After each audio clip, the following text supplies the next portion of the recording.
Start recording না, কোনো দিকে তাকান দরকার নেই, আমার বোর্ডের দিকে তাকান। এখন আমার এটা বুঝেন, ইকুয়াল টু ইফ দিয়ে যদি ট্যাব দেই, এখন আমাকে কি বলছে, কনজিউম ইউনিট যদি বড় বা সমান হয়, ছোট বা সমান হয়, সরি ছোট বা সমান হয় কিসের, 75-এর, তাহলে আমার আনসার হবে কত, কনজিউম ইউনিট ইন্টু 4.19, তাই তো?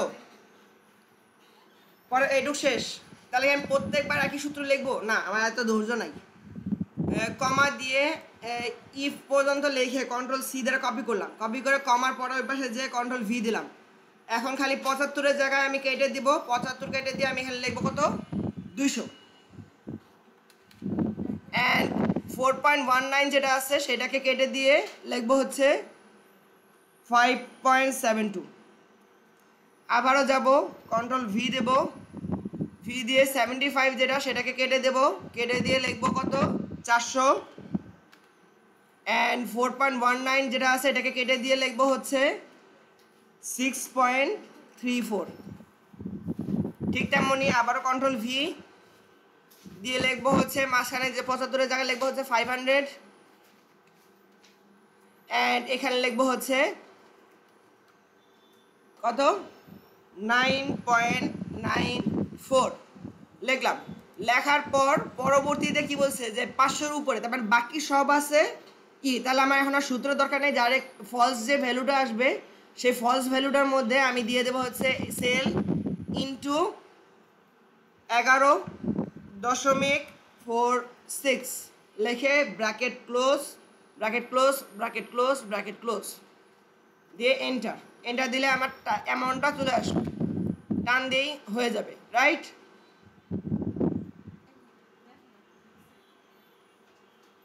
আমি এখন এই সূত্রটা আপনাদেরকে একটা খালি স্ক্রিন ছবি তোলার জন্য এক জায়গা দিয়ে রাখতেছি। পরবর্তীতে আমরা একবার শেষ করবো, তারপর আপনি একবারে করে ফেলেন, সমস্যা নাই, রেকর্ডটা তাহলে সুন্দর হবে। Control V for paste, delete,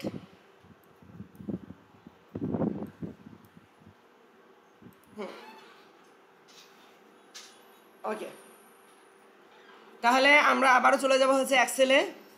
এক্সেলে চলে যাওয়ার পর সার্ভিস চার্জ, সার্ভিস চার্জ বলছে use the formula to price 500 টাকা automatically for customer will minimum use 1 unit.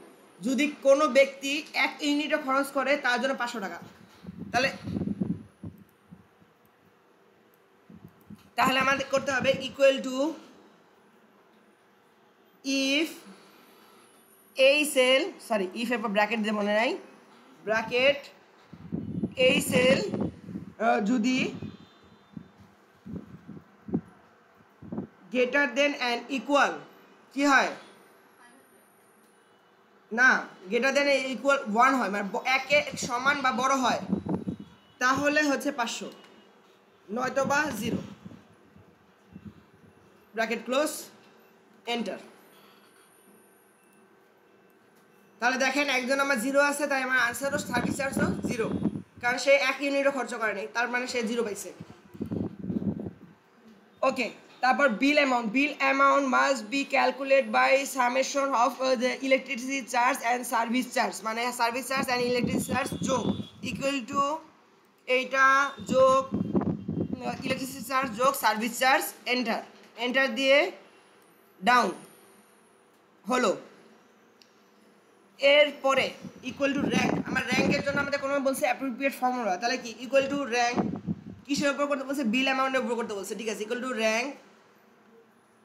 Rank লিখে ব্র্যাকেট দিলাম, ব্র্যাকেট দেওয়ার পর প্রথমে কি বলছে আমাকে, র্যাঙ্ক কিন্তু কথা বলে সবসময়, র্যাঙ্ক বলছে কি, বলছে তুমি নাম্বার দাও, আমি বলছি ঠিক আছে আমার নাম্বারটা নাও তুমি, দেওয়ার পর বলছে তুমি কাদের সাথে তুলনা করবে সেটা বলো, রেঞ্জটা বলে দাও, ঠিক আছে আমি রেঞ্জটা বলে দিতেছি, সবার রেঞ্জ।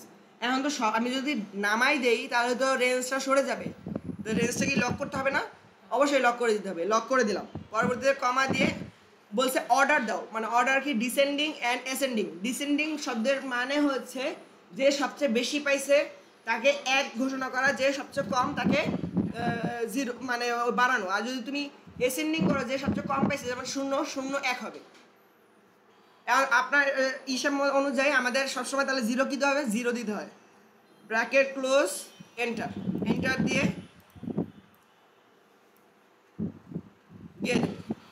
আমাদের র্যাঙ্ক চলে আসছে, রাইট। র্যাঙ্কের সূত্র দ্বারা আমার ছবি তোলা দরকার নেই, র্যাঙ্ক সবাই বুঝেন। এবার চলে আসি মোস্ট ক্রুশাল পার্ট, সেটা হচ্ছে এটার জন্য মানুষ নট ইয়েট হয়, সেটা হচ্ছে ভিলুকআপ। আমি ভিলুকআপের জন্য একটু সেট আপটা করে নেই। এখানে মার্জিন সেন্টার করলাম, দেন এইখানে লিখলাম হচ্ছে, আর বাকিগুলোকে আগে আমি বক্সের মাধ্যমে ভরে দিই, নাহলে আবার দেখা যায় না। বক্সে লিখলাম, এখন এখানে লিখলাম হচ্ছে ভিলুকআপ, WOKUP, ভিলুকআপ। এখানে লিখলাম CUST, কাস্ট আইডি, পরে হতে দে বিল অ্যামাউন্ট, BILL, বিল, AMOUNT, অ্যামাউন্ট। আচ্ছা, কাস্টমার আইডি যেটা, আমি একটু সেলটাকে একটু বড় করে দিই তাহলে বুঝতে সুবিধা হবে। কাস্টমার যে আইডিটা, এখানে আমাদের করতে হবে drop down list. Drop down list করার জন্য আমাদের যেটা করতে হবে সেটা হচ্ছে ডাটাতে যেতে হবে। ডাটাতে যে ডাটা ভ্যালিডেশনে যাওয়ার পর এনি ভিউ থেকে যে লিস্ট আছে একটা লেখা, লিস্টে ক্লিক করতে হবে। দেন সোর্সে ক্লিক করবে, একটা ক্লিক করে আমার যে কাস্টমার আইডিগুলা সেগুলোকে সিলেক্ট করে দেবো। সিলেক্ট করে দেওয়ার পর ওকে দেবো। এখন দেখেন আমার এখানে ড্রপ ডাউনের একটা অপশন এসে পড়ছে, আমি এখান থেকে যে কোনো একটা ড্রপ ডাউন দিতে পারবো, রাইট। দিলাম। এরপর হচ্ছে ভিলুকআপ। ভিলুকআপ আপনার সাথে অনেকটা ইম্পর্টেন্ট একটা জিনিস, ইকুয়াল টু ভিলুকআপ লিখবো, VLOOKUP লিখলে একটা ট্যাব দেবো। এখন দেখেন আমাকে কি বলছে, লুকআপ ভ্যালু কোথা থেকে লুক করব। আমি বলবো যে আমার পাশের জন্য থেকে লুক করবা, কমা টেবিল অ্যারে, কোন টেবিলটা আমরা লুক করব। আমি বললাম যে এই যে পুরো টেবিলটা আছে এই টেবিলটা লুক করবা, ঠিক আছে। লুক করলাম, ঠিক আছে। এটাকে কি করতে হবে, ফ্রিজ করলে করবেন, কারণ টেবিল পুরাটা নিছি, যেহেতু রেঞ্জ নিছি, রিফ্রিজ করলাম। কমা দেব, কমা দিয়ে কলাম ইন্ডেক্স নাম্বার, মানে কোন কলামের অ্যামাউন্টটা আমরা গুনবো, সেটা 1 2 3 4 5 6 7 8 9, 9 নম্বর না, 9 নম্বর বিল অ্যামাউন্ট আমার লাগবে। বিল অ্যামাউন্ট আমরা খুঁজে বের করবো, 1 2 3 4 5 6 7 8 9, 9 নাম্বারটা খুঁজে বের করবো। তাহলে আমরা এখানে কি লিখবো, 9। পরবর্তী কমা, কমা দিয়ে দেখেন অ্যাবসোলিউট ম্যাচ নাকি ফলস ম্যাচ, তাহলে আমাদের কি অ্যাবসোলিউট ট্রু ভ্যালু, এটা আমাদের ডাবল ক্লিক করবো, ট্রু ভ্যালু ট্রু লেখা আসবে, রাইট। আর ব্র্যাকেট ক্লোজ করে দেবো, এন্টার দেবো। এখন দেখেন 03 এর বিল অ্যামাউন্ট কত আছে, এটা মিলছে। এখন যদি আমি এখান থেকে চেঞ্জ করে দিই, আমার বিল অ্যামাউন্ট 0 হয়েছে। এখন যদি আবার একে দেই, বিল অ্যামাউন্ট চেঞ্জ হয়েছে। অটোমেটিকলি ভিলুকআপ কাজই এটা, কারণ একটা ভিলুকআপের মাধ্যমে আমরা বিল দেওয়ার সময়, যেমন হয়েছে কারোর বিল দিতে চাইলে যে তার আইডি নাম্বার কত, এখানে ভিলুকআপে ক্লিক করে আমরা তার বিল অ্যামাউন্ট কত ওকে নাও, এর জন্য মানুষ ভিলুকআপ করে। তো ভিলুকআপটা মোস্ট ক্রুশিয়াল পার্ট, এটাকে আবার বুঝাই কারণ এই জিনিসটা অনেকে আটকাবেন। আমি ইকুয়াল টু লিখলাম VLOOKUP, লিখে VLOOKUP ট্যাব দিলাম। প্রথমে বলছে কি লুকআপ ভ্যালু, মানে কি লুক করতে বলছে, তাহলে লুক করবে তো পাশের জনকে, এটার লুক করে তো আমার VLOOKUPটা বের হবে, ঠিক আছে। কমা, কমা দেওয়ার পর টেবিল অ্যারে, পুরো টেবিলটাকে সিলেক্ট করব। এখন টেবিল দিলে আমি বলছি রেঞ্জ দিলে আপনি ফ্রিজ করতে পারেন না, যেহেতু এটা আমরা ড্রপ ডাউন করতেছি না, ফ্রিজ না করলেও চলবে। আমরা তো ড্রপ ডাউন দিতেছি, নিচে টান দিতেছি না, তাহলে ফ্রিজ না করলেও চলবে।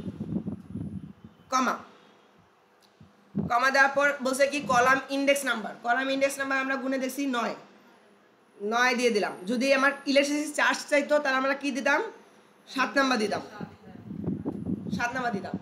পরে কমা 0, 0 দিতে পারেন, 0 মানেও কিন্তু ট্রু। আপনি এখানে ট্রু এখানে ক্লিক করে দিতে পারেন, বা 0 মানেও ট্রু বোঝায় আর 1 মানে ফলস বোঝায়, ট্রু আর 1 মানে ফলস বোঝায়।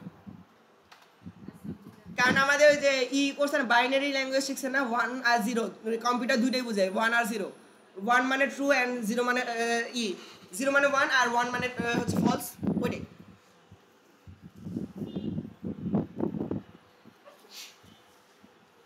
তাহলে আমি রেকর্ডটা এখন ক্রস করতেছি, এবার আপনারা সবাই করবেন, অ্যান্ড সাথে